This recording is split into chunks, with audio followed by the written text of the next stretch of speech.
আসসালামু আলাইকুম। কেমন আছেন আপনি?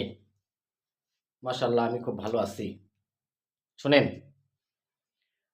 আপনাকে বুঝানোর ক্ষমতা আমার নাই যদি আপনি না বোঝেন।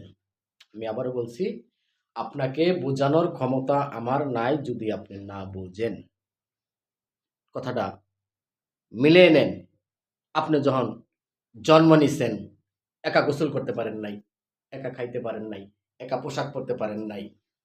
আপনার যখন মৃত্যু হবে, যখন আপনি এই দুনিয়া ছাড়বেন, তখন আপনি একা গোসল করতে পারবেন না, একা পোশাক পরতে পারবেন না।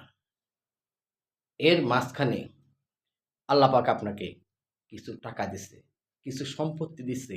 তার কারণে আপনি কি করেন? আপনার আপনজনকে কষ্ট দেন। অসহায় মানুষকে টাকা দিয়ে বিপদে ফেলান। আপনজনকে অস্বীকার করেন। রক্তের ভাইকে অস্বীকার করেন। একটা কথা মাথায় রাখবেন, এই সম্পত্তি আপনার ছিল না, এই সম্পত্তি আপনার থাকবে না। টাকা কারো চিরস্থায়ী না, জমি কারো চিরস্থায়ী না, এই দুনিয়া কারো চিরস্থায়ী না। শুধু সময়ের অপেক্ষা। নেই বিচারক, একজন হেই মহান আল্লাহ সৃষ্টিকর্তা এই দুনিয়ায় যে বিচার